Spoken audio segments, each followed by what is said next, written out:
myself again. Good morning, welcome to NUFC Manners with me, Steve Wraith. I'm joined by Mick Lowes. Good morning, Mick. How are you? I'm good, Steve. You?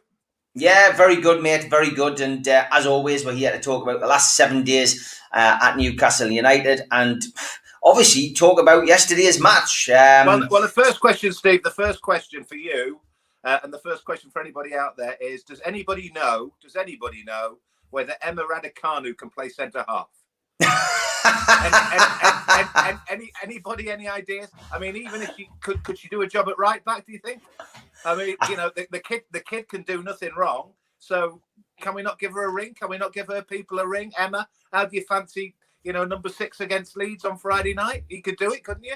She's got the Midas touch. I tell you what, she certainly couldn't be any worse than the current incumbents of the defensive shirts at Newcastle. Get Emma Raducanu in. Fantastic, great stuff, and congratulations to Emma. Yeah, absolutely especially after the heartbreak at Wimbledon to go out as an 18-year-old girl after doing your A levels and then to put in a performance like that, especially getting into. And do you know what that is, Steve? That is the magic of sport. Do you know when you meet people in life who say, "I don't like sport, I don't like football, don't like tennis"? How can you not like sport when stories like that? And she wins it with an ace. She never drops a set. She's 18. Where does that come from? That can only happen in sport. It's like you're not being able to write a book until you get to 18 years of age and you suddenly become overnight Shakespeare. Yeah, that's what it's like. It's crazy, but it only happens in sport, And maybe that puts a lot of what happens at Newcastle United into perspective. It can only happen in sport. It's crazy, Ronaldo, it could only happen in football, couldn't it? I don't know. Yeah, it could do. Anyway. And fantastic. And football is what we're going to talk about. Obviously, well done to her, but football is what we're going to talk about. And the trip to Old Trafford yesterday, let's start with it. It was an inevitable result, I guess. I think anybody would have found it hard to go to Old Trafford with the second debut of Ronaldo. My match assessment, the first half, Newcastle stonewalled Man United. They gave as good as they got at times, tried to catch them on the counter-attack. Had we had better players up front to put the ball in the net, we could have been a goal ahead, maybe 2 goals ahead. We felt it was sucker punch. I think all of Woodman's failings probably came into the full public gaze yesterday. I think the first goal, wicked deflection, but he should have done better. Ronaldo taps it in. And the second goal, was unforgivable. Really, his legs weren't together. Ronaldo slots it through, and that was it. It was the end of the. And look, in between that though, we had our let's go mental moment with Manquillo scoring an absolute perler, and then the inevitable happened. Newcastle, basically had an onslaught. End up losing the game, I think unfairly 4-1. I thought the midfield performed well. I thought ASM. Miguel Miron and even Sean Longstaff, I thought they came out with a lot of praise, and deservedly so. Hayden had a good game yesterday. First game back from injury.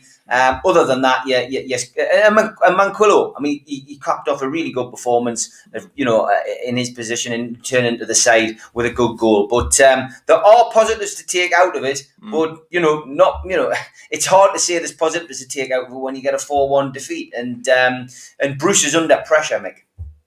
He is. I mean, let's get one thing straight first and foremost. I mean, you were there, I wasn't there, but I listened to an hour's worth of build up. I listened to the whole match. I then watched the whole match on Sky. So I've seen it all. I've seen what happened at the end, which I'm sure we'll talk about as well. But I mean, first and foremost, let's lay it out there.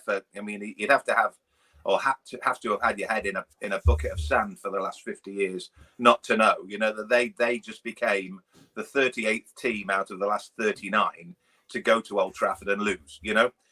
Only one team over the last 50 years has won at Old Trafford, and ironically, that was managed by a guy who was hated more than Steve Bruce. So I don't know what that says, but going to Old Trafford has invariably, and for many a year now, been a graveyard for black and whites, and there have been some hammering, Steve. I've been there when they've been absolutely battered.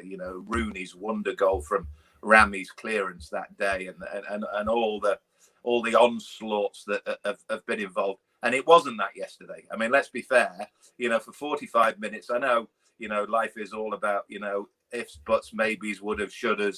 If your auntie had balls, should be your uncle, blah, blah, blah. Had they gone to halftime, had they got to halftime 0-0, who knows? But, invariably, you're going to go to Old Trafford and you're going to lose. But they didn't lose badly. You're right. It wasn't a 4-1. Anybody who looks at that and thinks, oh, they've been absolutely mullered at Old Trafford. Not true. Not true. First half's pretty much of a muchness.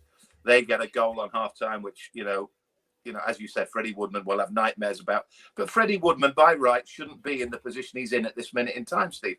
It's needs must. There's 4 goalkeepers in the squad. At this minute in time, he's the only one really eligible and fit enough to take his place between the sticks. So he has to do that. And those things happen. And the second goal, I think, came at him quick. Some goalkeepers might save it, but I think the majority wouldn't. He's hit it quick. He's hit it hard. It's straight between his legs, which is a tough place for a keeper to either get down to or get his legs shut quick enough to make the save. So maybe not so much the second one. But he's 24 years of age. He's playing, a handful of Premier League games. He shouldn't be there. We cannot blame, Freddie Woodman. Again, interestingly, we've made this point over the last month about the lack of defenders in this Newcastle side who are genuine defenders. We've talked about how they don't smell danger, how they don't react as true defenders react. That was another case in point, Steve. We talked about the penalty against West Ham, which Matt Ritchie, who again, wore his heart on his sleeve, put a real shift in. He's not a defender. He didn't track the penalty against West Ham, which was followed up and scored. And yesterday, again, nobody tracked Ronaldo. The shot goes in. He's the only one who reacts. So when it comes back off Woodman and these things happen, he's there for a tap-in. So, we can apportion blame here, there and everywhere. But defensively, they're all over the place. He's tried Hayden at centre-back. He's brought back in Manquillo, as you say. He's trying to. It's like he's got a jigsaw puzzle with about 15 pieces, and he's trying to find the right 5 or the right 6 to put together to try and keep a clean sheet. Because at the end of the day, Steve, if we don't have Callum Wilson, we will not win games unless we keep clean sheets. We cannot win games. We do well to score 1 goal with Callum Wilson. Never mind 2 and 3 without him, when we're going to concede, and we will always concede at this minute in time. So there's problems yet again. I mean, looking at the substitutions he made yesterday, people do scratch their heads at substitutions. And look, I always say, Bruce, Graham Jones, etc., all work with these players, during the week.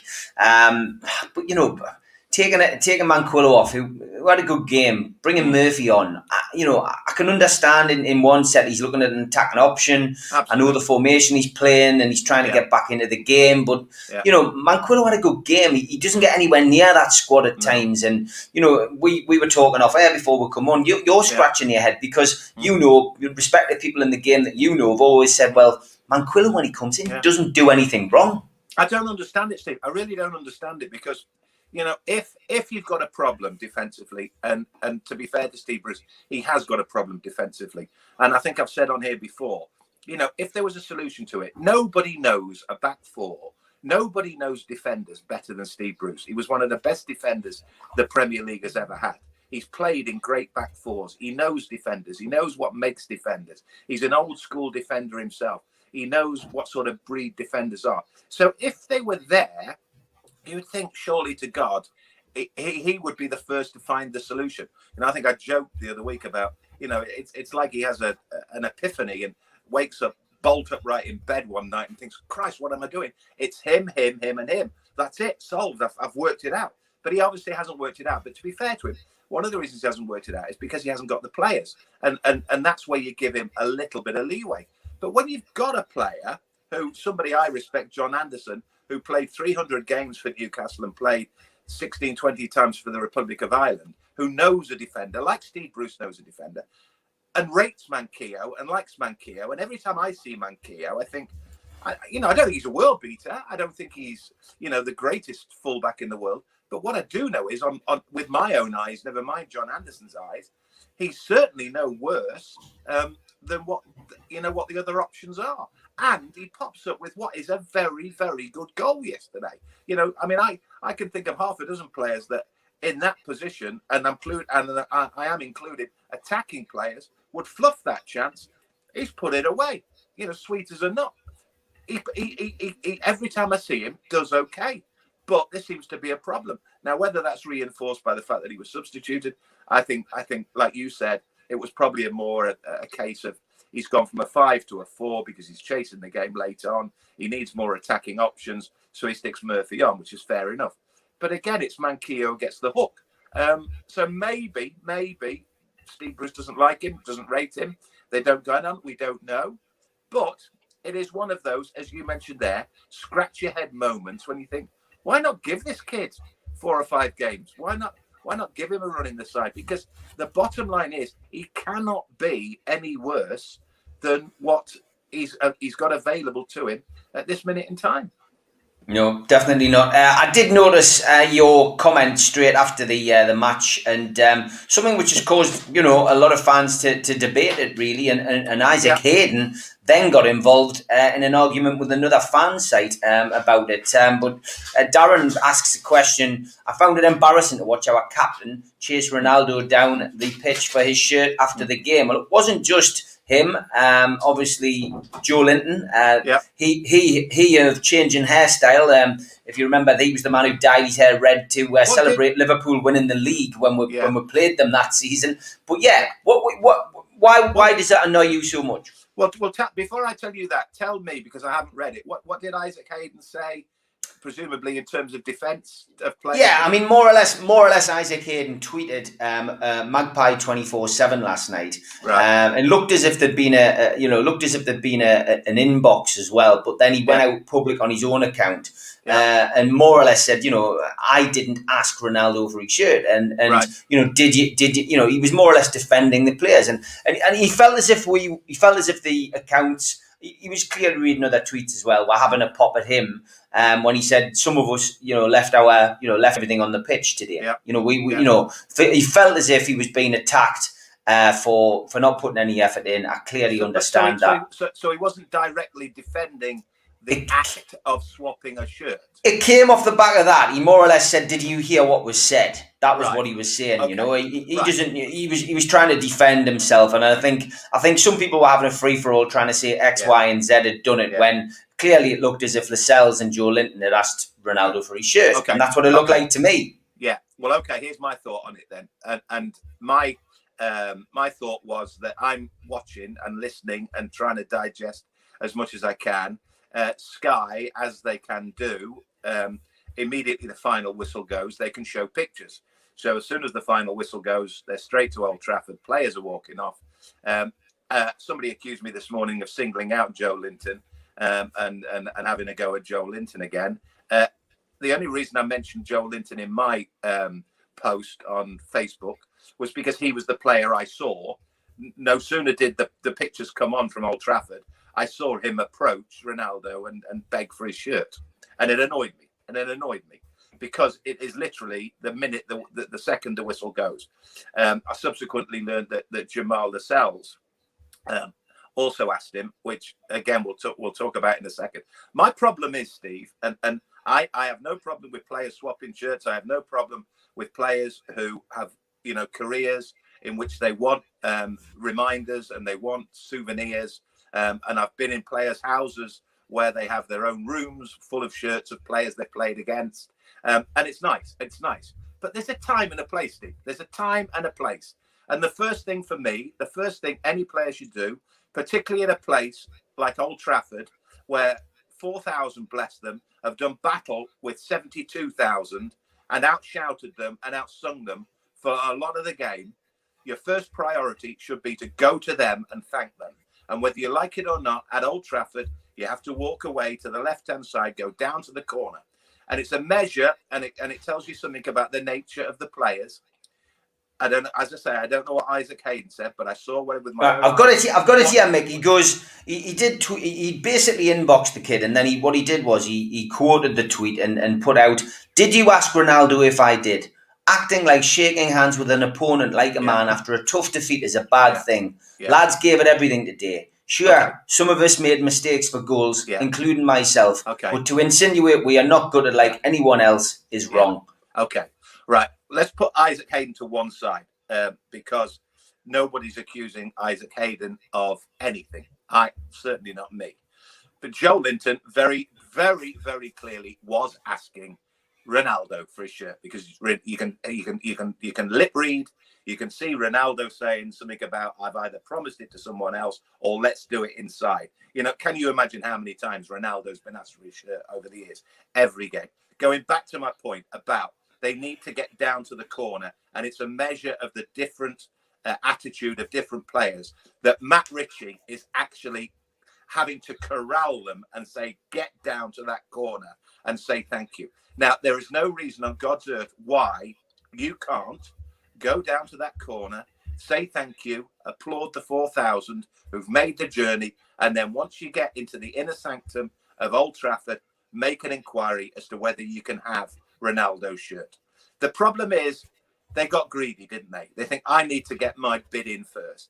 I need to get my request in first. So whoever's closest to Ronaldo at the final whistle, you know, unless it's somebody who doesn't think it's the done thing, which I don't happen to think it's the done thing, is going to grab him and say, can I have your shirt?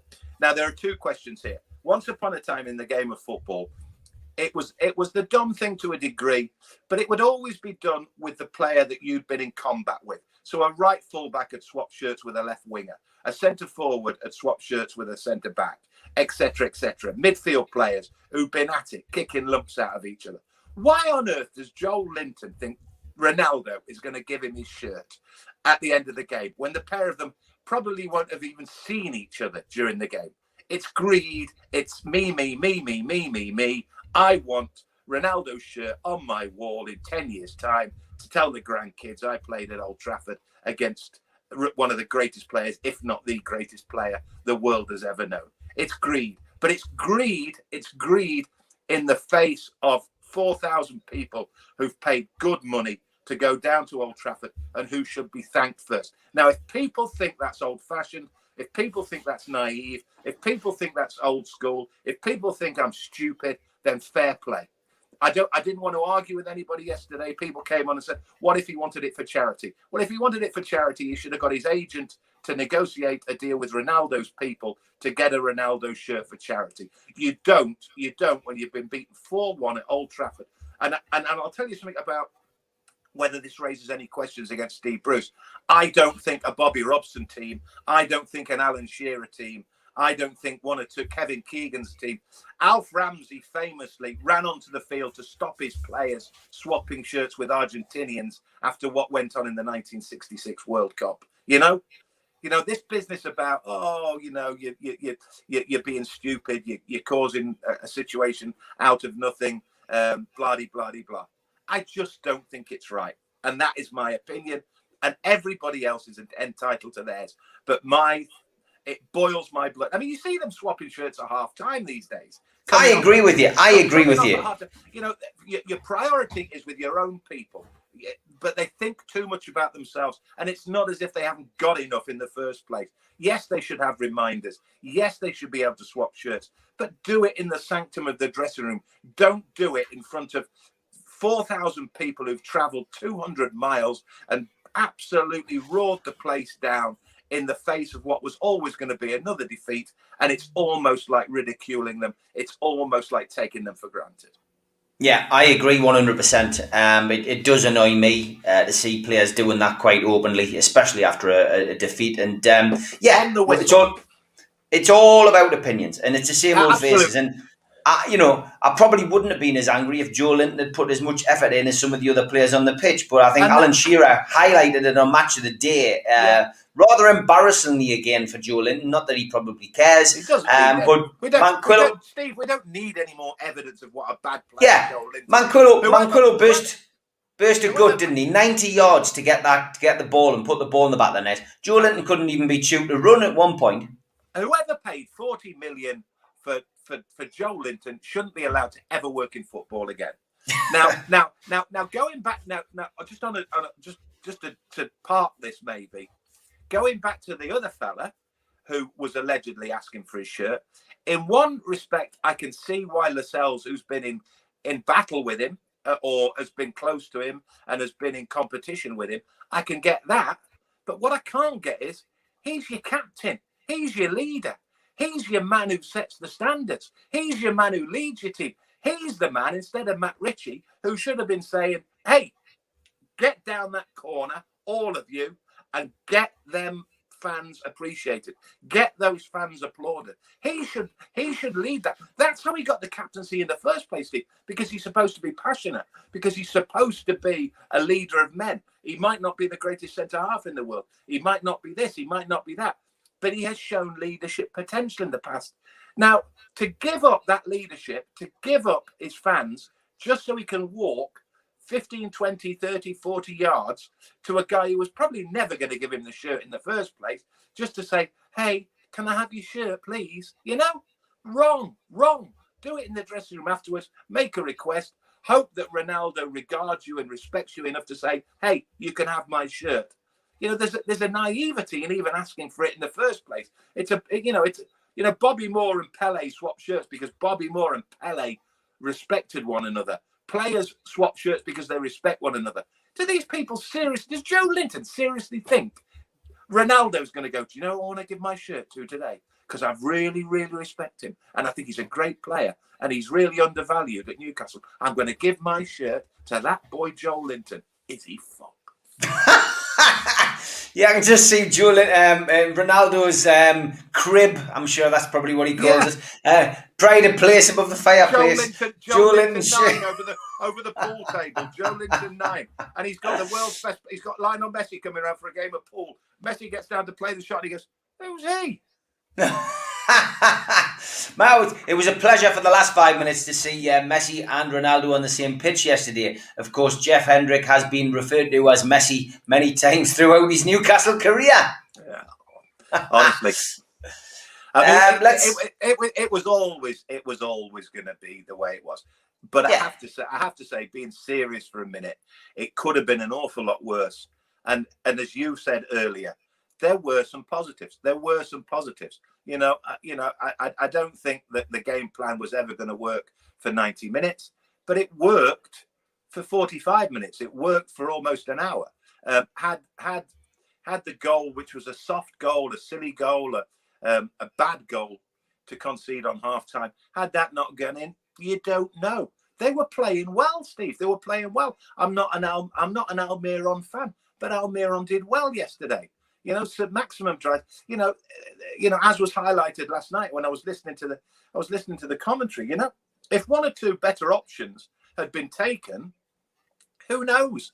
They might have gone a goal up. Because the other thing is as well, you know, don't forget, you know, they were under a little bit of pressure and they played. It was only when they had the freedom of a 2-1. I mean, the three. I mean, people talk about the goals. You know, the third goal, Bruno Fernandes. Watch it again. The ball gets cleared to Fernandes. Fernandes could have sat on the ball and said, well, is anybody coming out here or what? Because there must have been 7 players just stood on the edge of the area, stood again, watched him. And Fernandes, and they're almost saying, go on, have a shot. You won't score. This is Bruno Fernandes, by the way. Sticks it in the top corner and says, thanks very much. See you later. Game over. Yeah, great goal. Look, well worth the entry money yesterday to go mad over the Manquillo goal with all my mates and people around us. Great goal. And, look, bit of history. Seeing Ronaldo's return, 2 goals. It was well worth the entry money and well worth the journey down. Let's switch it a little bit just to talk about what other people are talking about here on the chat. And that is the... Sorry for the rant. If anybody out there is upset with my comments about swapping shirts, it's opinions. That's my never apologise for an opinion. I'm not going to argue with anybody, but I just got upset when I saw what was going on the minute that the whistle blew. Judging by the chat, you've got a lot of support, Mick. Mad Mark has talked about the media. Belly says the way Bruce talked to the media is a disgrace. You wouldn't hear any top-tier manager talk to them the way Bruce does. Bede says, what's Stephen Mick's thoughts on blaming a local newspaper with the fans turning on them? Again, something we managed to have a quick catch-up with before we went on air. Yeah. You've got your opinion. I mean, Bruce clearly still doing the press conferences in the COVID way, which is via Zoom, and it's not a proper press conference. And I know the media are frustrated with this, but what did you make of his outburst last night? Well, yeah, for first things, without wanting to get technical, or without wanting to try and sort of fudge the issue, the whole I don't know why. I mean, I'm not on the scene anymore. I don't know why they're still doing press conferences via Zoom and press conferences remotely, because everything else in life seems to have got back to normal.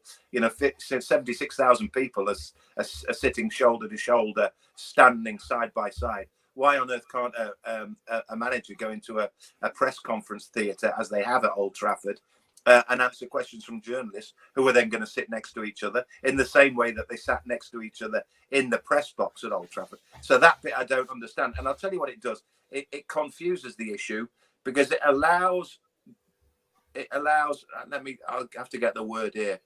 It allows, it's a bit strong, this word, but probably is right. It allows cowardly journalists the opportunity to ask questions that they wouldn't ask if they were eyeball to eyeball, face to face with somebody. But it also allows managers who aren't eyeball to eyeball, face to face with journalists to dismiss them out of hand and be rude to them and basically give them short shrift. And that's essentially what happened. I thought Lee's question was a bit contrived. And I thought Steve Bruce's answer was wrong. Why do you think it was contrived, Mick? I'll push you on that. What the answer was? The question. You said you thought Lee's question was contrived. Because I know, as a journalist, the easiest thing to do, in terms, if you want to ask a difficult question, you put the question at the behest of somebody else. So the question was, the fans are all asking Steve. The fans are all asking Steve. Don't do that. Just have the balls to say, listen, you shouldn't have gone on holiday. I think you shouldn't have gone on holiday. Is it right you went on holiday? Do you think it's right that you took a break? But instead of that, he said, the fans are all asking. And if you listen to Steve Bruce's response, it was, is that what the fans are really asking? Is that what the fans are asking? So basically what he's saying is, I know not all the fans are asking that. Some will be. But what you've done is you've copped out of saying and being prepared to say, why didn't you do this? Why did you do that? The fans are asking.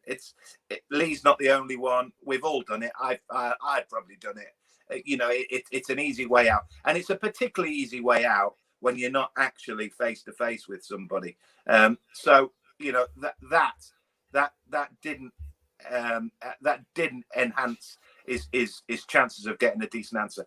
But just generally, the questions that was asked before, he gave short shrift to as well. He just struck me, Steve. He just struck me as somebody who was probably, or looked like, he was coming to the end of his tether in terms of the whole situation.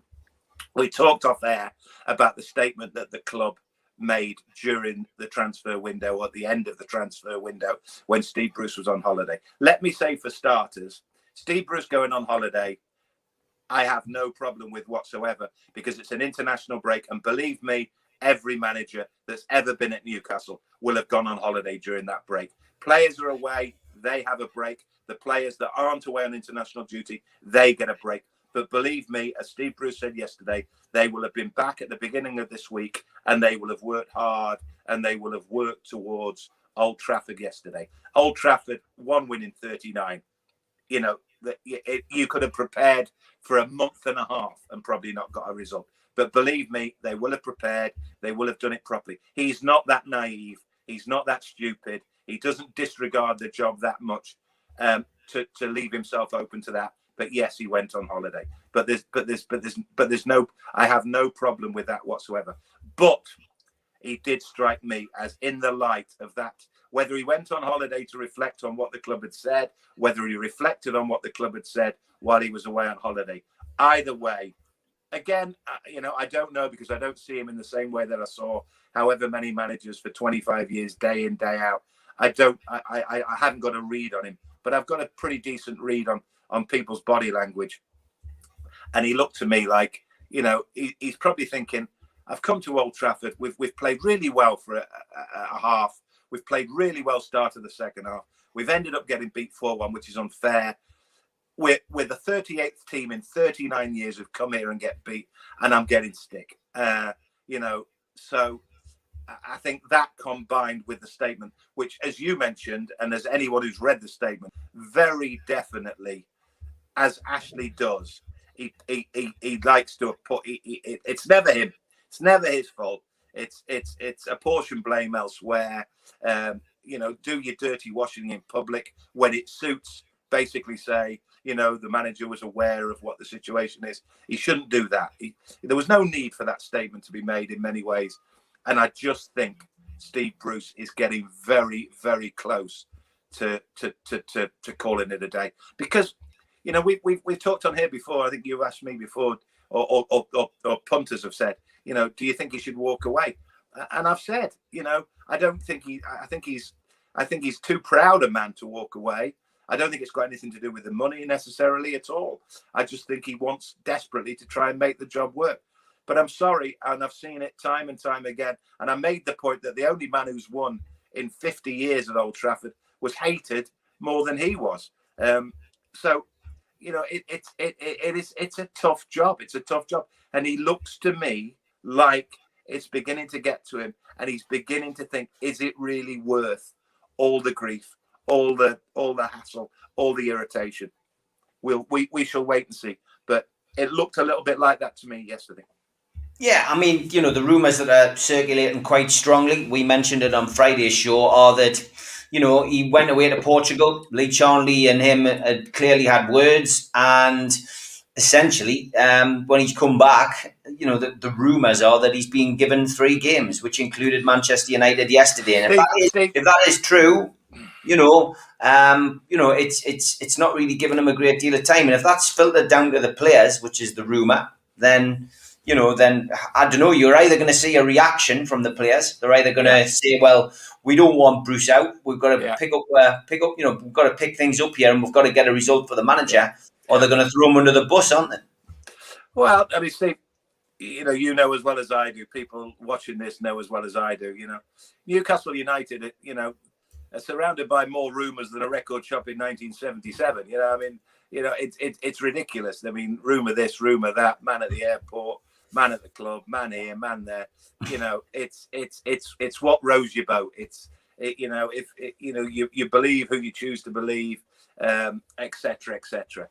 The fact of the matter is that I think that press conference yesterday told you an awful lot. Go through the archive of managers who've got up and walked out of press conference. Go through the archives of managers who've had fights with journalists, or managers who've come out and said ridiculous things. It generally gives you the impression that the writing's on the wall. And I think, as Big Al said last night, I watched Match of the Day after Raducanu, and I was 100% with Alan, and I feel like it a bit when I'm on here, on a Sunday or a Tuesday, whenever we do it. I feel like a scratched record, and I think that's what Alan was saying in a roundabout way last night. It's same old, but it's same old, Steve. And Alan maybe couldn't say it last night because he has to be a bit more diplomatic and a bit more careful.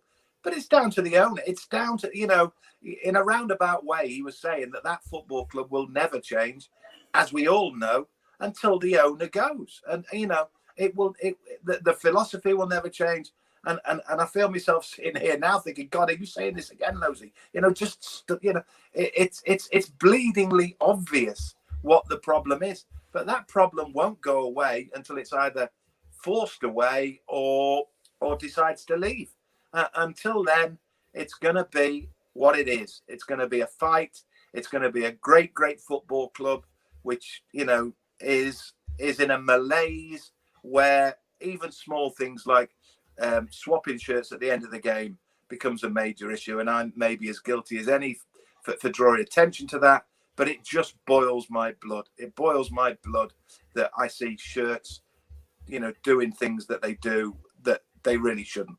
At least if you're going to go down the pan properly. Go down the pan fighting. don't go down the pan asking for Ronaldo's shirt in the 90th minute. Yeah, I would agree. We'll give a shout out to the sponsors, SpiderVPN. Google SpiderVPN for all your internet security. They come up at the top of the search list. They can protect your passwords, photographs, everything on your computer. Big thank you to SpiderVPN for once again sponsoring us this month, and to skipsandbins.com. Telephone 0800 25 45 25 3. Email inquiries at skipsandbins.com. Website www.skipsandbins.com. Easy, contract free, and pay as you go waste collection. Big thank you to L&G Family Funeral Directors as well. 01913897245. And to Darren Baldwin Funerals, 01914782730, or www.darrenbaldwinfunerals.co.uk. John at QTech as well has been with us from the start, qtechshop.co.uk. They run our website, NUFCmatters.com. And to John at Jab Signature for all of our flyers. And if you're a first-time visitor to the channel, please subscribe. Hit the Newcastle Legends logo in the bottom right-hand corner, and that's it. You subscribe for free. Hit the thumb up to like the video. Click share to share to your social media, and drop into the comments to speak to like-minded Newcastle fans and to get a comment onto the screen. We're also on your Spotify's and iTunes as your podcast providers, and others as well. So if you miss us live on YouTube, you can catch up with us on your podcast provider for free. Let's obviously take a couple more points which people are putting forward. A lot of people agreeing with you about Ashley. Ashley's backed Steve Bruce, he says, with 160 million, though, says Lee Taylor, spent on players, which is the most any manager under Ashley's ownership has ever had. So it obviously ties into the statement that I would imagine Justin Barnes wrote, not Lee Charnley. John Carter says, if the club goes down, does it make it easier to let a sale go through? Is that what it comes down to? So we don't need Premier League permission. The Leeds game's a 12-pointer, says Alan Thompson. And Chris says there's so much wrong with this club. Sad to see it declining every season. The ground's in a right state. As long as the electronic advertising board works, nothing else matters. And so many things we could talk about there. I mentioned this when I was at the gym this morning, actually, to somebody, that is ultimately what that statement said. You know, we've given Steve Bruce a lot of money to spend, but in reality, in football terms, they didn't give it to Steve Bruce. They gave it to the people who scout the players, and Steve Bruce can write all the lists he wants and put Ronaldo, Messi, whoever on top of that list. But ultimately, it comes down to Steve Nixon and the recruitment team, and then it doesn't even come down to Lee Charnley anymore, because Lee Charnley doesn't have direct contact with Mike Ashley. It comes down to Justin Barnes, who speaks to Mike Ashley. And now we've been told there is no transfer kitty. It is all one big pot. Steve, all things are fast, like. Steve, let me tell you, the personnel change, the names change, the positions change, the titles change, in the whatever it is, 14 years. Believe me, only one man makes the decisions. You can talk about your boy Barnes, you can talk about Lee Charnley, who's somehow managed to keep himself there forever and a day, but others have come and gone. But a lot of those have gone because, yes, they were told they were doing this job and that job. They walk on eggshells. All you can ever hear in the corridors of power at St James's Park, and have been able to hear for however many years, is the crunching of eggshells, because that's all they do. They walk around on eggshells. They're terrified. They're absolutely terrified to make a decision where they might go out on their own bat. They might go out with a little bit of common sense. They might go out and say, well, don't you think we should do this? Because at the end of the day, one man and one man only runs the ship. And whatever happens at Newcastle United, it comes down to him, and whether he likes it, whether he would like it, whether he doesn't like it, they're terrified, absolutely terrified. And that's what dictators do. That's what despots do. Whether it be politically, whether it be in this regime or that regime, they rule the roost. They dictate and they tell people what they should and shouldn't do. And as a result, people don't have their own minds. People don't have their own thoughts on issues. People don't go out on a limb and say, I think we should do this, and I think we should do that. That is a dictatorial regime. And it is a dictatorial regime. It's down to one man and one man only. You know, and things like, you know, they've had 160. The one thing I would say, Steve, is, and I've mentioned this before, and people again might shoot me down, but again I believe it to be reality as it stands, and that is, who did Sunderland play yesterday, Steve? Accrington Stanley. When you were a kid and the kid was drinking the milk, and he said, "If you're not careful, you'll end up playing for Accrington Stanley." Who? Exactly. Accrington Stanley were a figure of fun. Accrington, I had to ask my dad who Accrington Stanley were.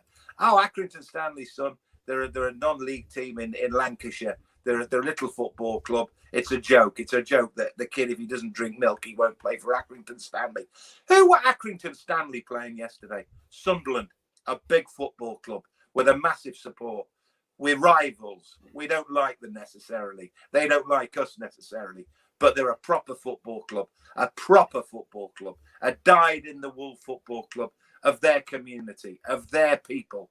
We like we say, we mock one another. We take the mick out of one another. We don't necessarily like one another, but secretly, Steve, we respect one another because we know they're a proper football club. We know that their supporters love their football club. We know their football club means as much to them as Newcastle United mean to us. They were playing Accrington Stanley yesterday. We were playing Manchester United at Old Trafford in the biggest game in the world yesterday because of who was wearing the number 7 for Manchester United. Now tell me everything is wrong with the world. Tell me everything is wrong with Newcastle United. It's about perspective, Steve. It's about, you know, what is genuinely wrong with the world and what is right with the world. Be careful what you wish for. I say it a million times. Be very careful what you wish for. We could have been playing very easily Accrington Stanley yesterday afternoon, and that lot down the road were, God bless them. So, it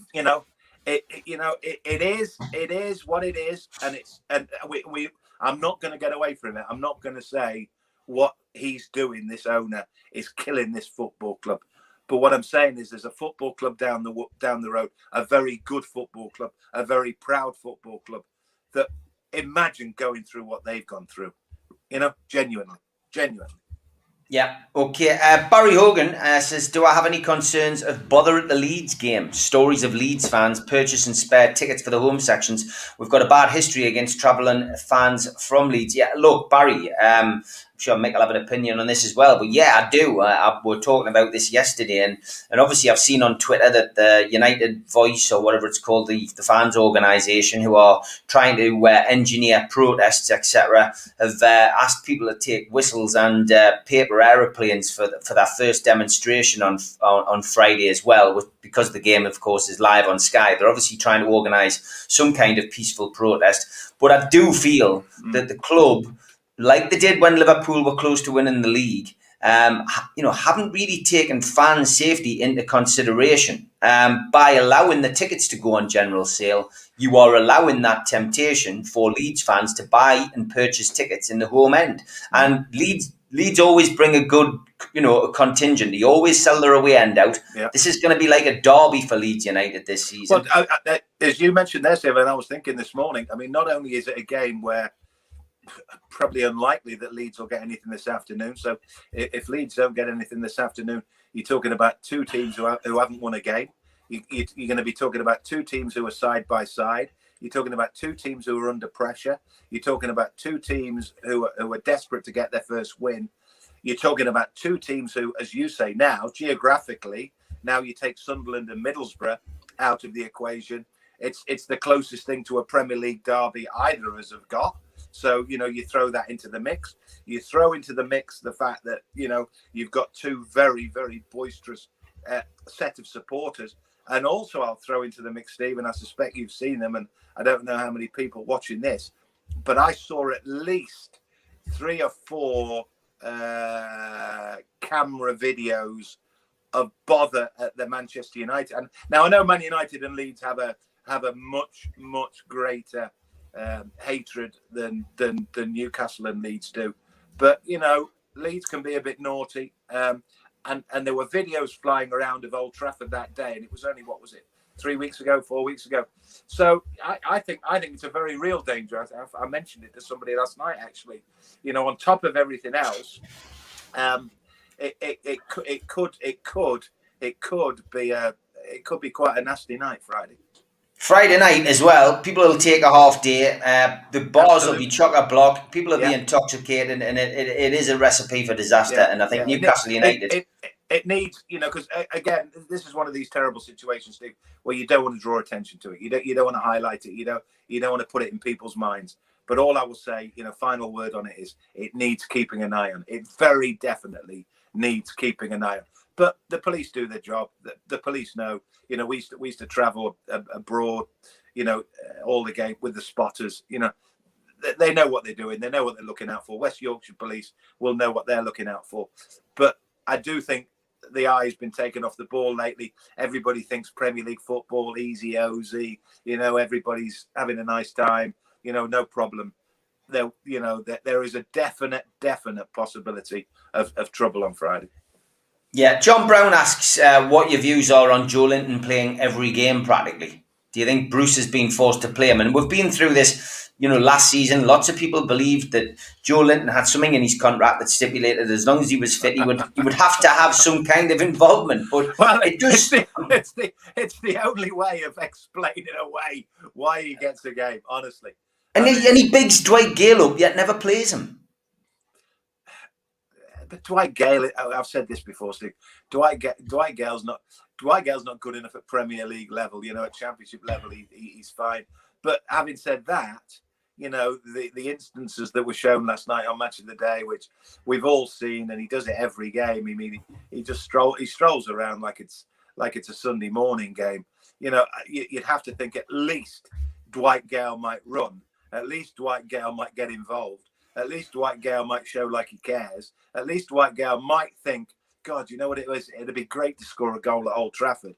You know, this fella, he's in a world of his own, and you have to be.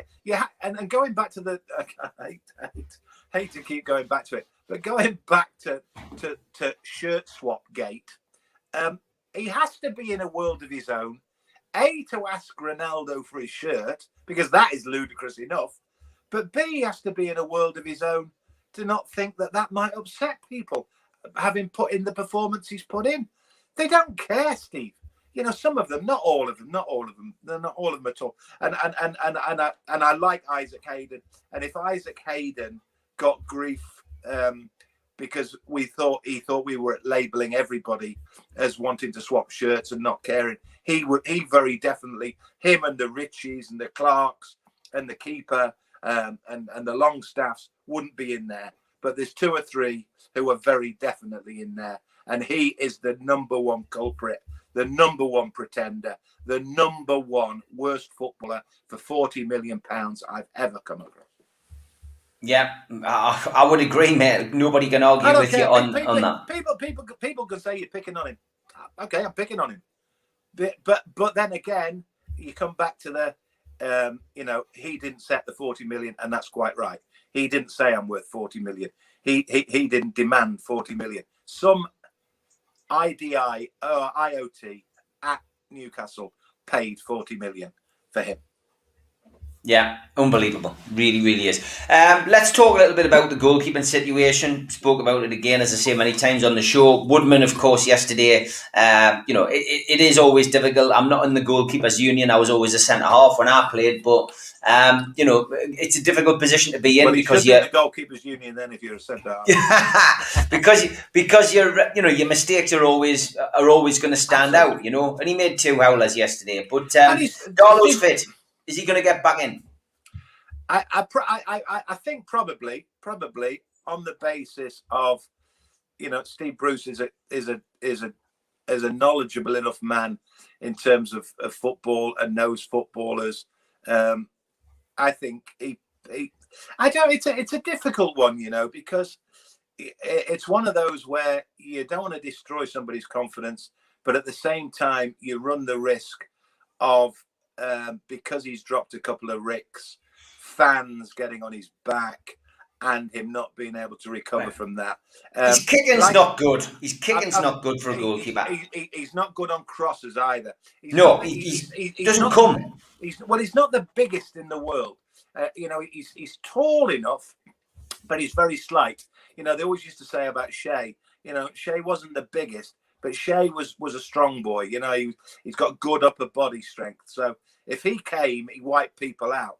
If Freddie Woodman comes, he bounces off people. He would bounce off people. So as a result, he's more prone to stay on his line. But he's picked up the Golden Glove in the Championship last season, Steve. He's played for England at every level. He's won world titles with England. He's saved penalties for England. He's saved penalties for Newcastle. I don't think there's an awful lot of wrong at all with his development. And out of needs and necessity, he's been thrown in at Newcastle. And I'm telling you, I don't care whether you're a goalkeeper or an outfield player. If you're a bairn, and he's not a child, he's 24. But if you're a fledgling player, you'll get found out very easily at Old Trafford in front of 76,000 when it's Ronaldo's comeback game. I mean, that was the biggest game on the planet yesterday, Steve. That was a big game. You are under immense pressure, whether you like it or not. You look at Raducanu playing tennis last night, an 18-year-old and a 19-year-old in front of 20,000. These people must have nerves of steel to do things like this. This is where professional sportsmen get found out. So there's a part of me thinks they should say, look, Freddie, yes, you certainly should have done better for the first goal. You could have done better for the second. I don't blame him so much on the second because, as I say, he hit it quick, he hit it hard, and he hit it straight between the keeper's legs. And that's a tough place, to suddenly react. You're looking to go either way, aren't you? So I don't blame him totally. So I think I would keep faith with him. But I think when Darlow's fully fit, he's probably got a decision to make. But I think it might be a little unfair on the kid who, he's playing behind the back. He's playing behind the back four that is as porous as a sieve. It really is. And Steve Bruce is as good as admitting that, as I said earlier, by chopping and changing and chopping and changing. And the poor kid's thinking, whoever got playing in front of me today, what are they going to do? Blah, blah, blah. So I think I certainly am not in the slightest bit going to criticise Freddie Woodman for what happened yesterday. Yeah, okay. Bede wants to know what you would change for the Leeds game.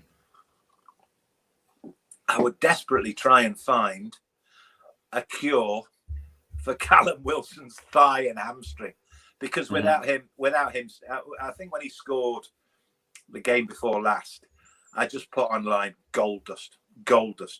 He is gold dust. And I was talking to Ando last night on the way back from Old Trafford, and it's almost got to the stage, and I'm sure Steve Bruce is in this position, where because you're Newcastle and you are where you are at this minute in time, you almost have to sort of write off so many games. So you maybe have to write off 30% of the games, and you have to target the games that you can win, and you have to target the games where, with Callum Wilson fit, you might score goals and you might win a game. And you almost get to the stage where you think, if he's 80% against Man U, don't play him, because he might then be 95% against Leeds at home, where you've got a better chance of winning. Now, that's a terrible situation to be in. The player doesn't want to be in it. The manager doesn't want to be in it. But he is that valuable, Steve. He is that valuable. I'm not saying we're a one-man team, but we're the closest thing to it in the Premier League, just about. Because the guys that put the ball in the back of the net, I mean, look at Lukaku yesterday. Look at Ronaldo yesterday. Aubameyang gets Arsenal's first win. These boys are priceless. These boys really are worth their weight in gold. And we've got one. We have got one. I talked in the summer about, I genuinely believed that there should and could have been an offer from one of the top teams. If Kane had left Tottenham, blah, blah, blah, why wouldn't they come and get Callum Wilson? I think he's that good. But this injury situation is really worrying now. And Steve Bruce said last night, he might not make next week. He might not make 2 weeks. This is only the 5th game of the season, Steve.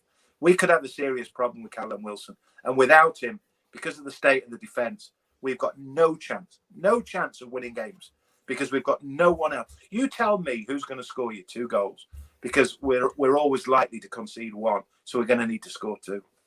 Yeah, that's basically it. I mean, is the formation an issue? Tom wants to know if you'd go 4-4-2 or would you go 5-3-2? I mean, Bruce just seems panicking. He just seems to panic if he changes the formation he's got. Yeah, but you used the word there, panic, and I don't think he's panicking.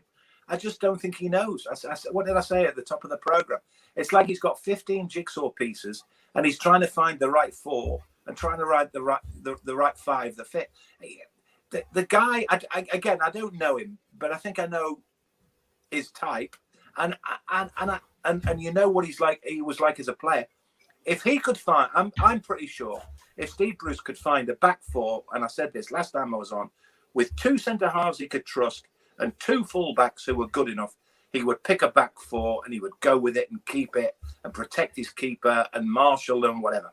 He hasn't got 2 centre backs he can trust, and he hasn't got 2 full backs who are good enough. So he's trying to protect the centre of his defence with 3 centre backs, and then play wing backs.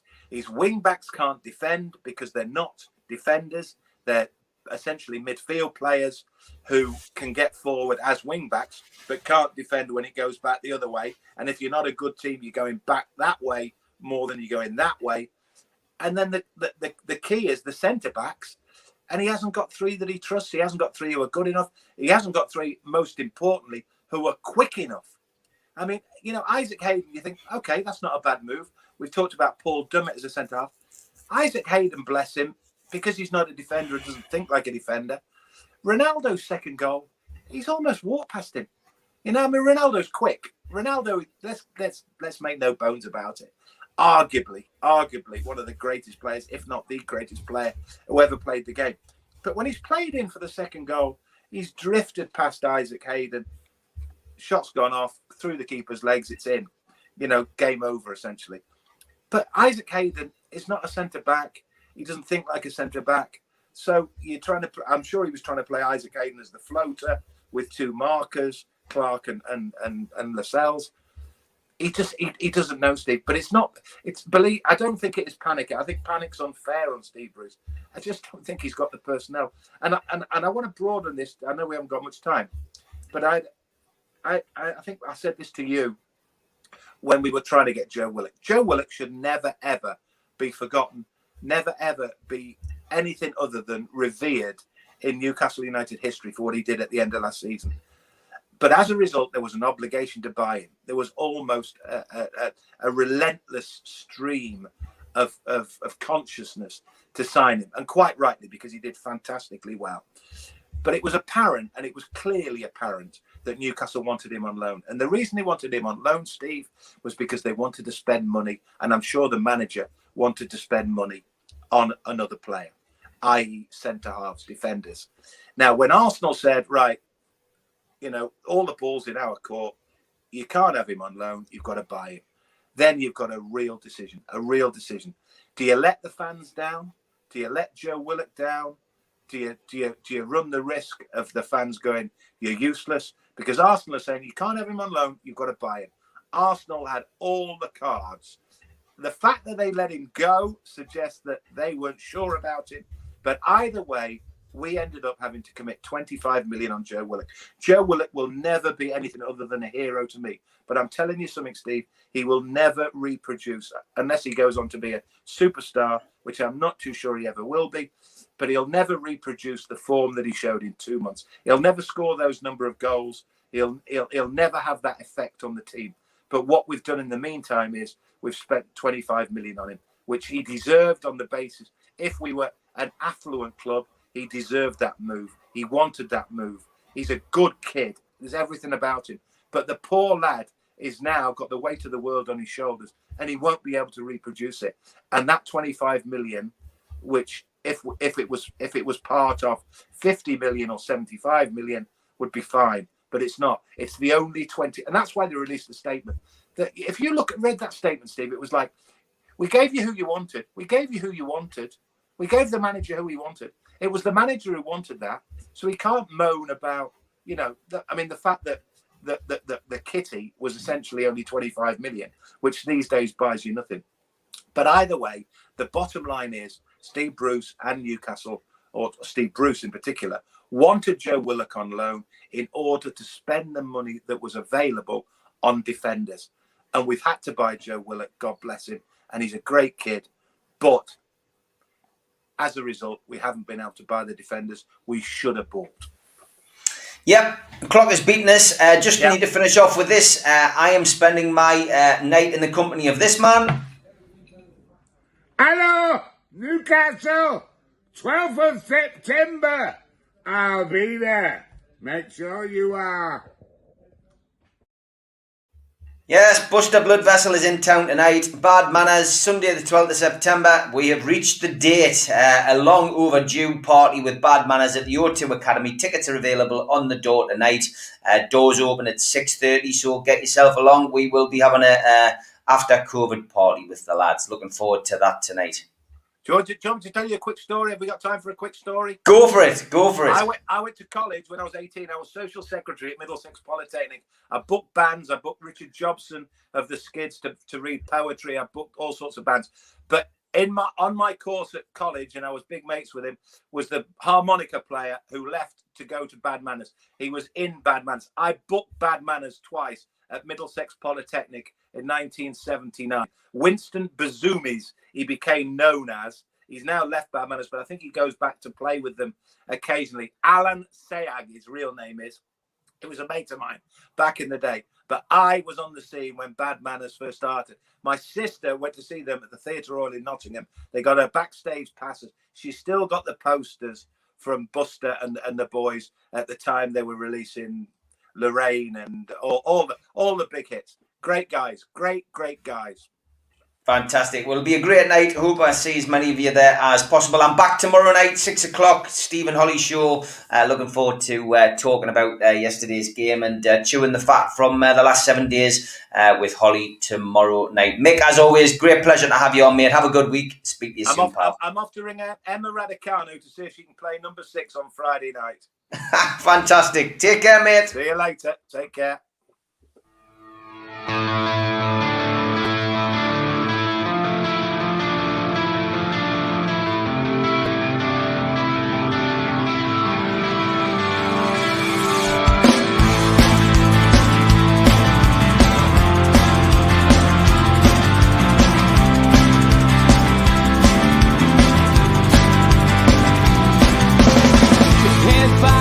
Critics attack. It feels like I've been talking to myself again.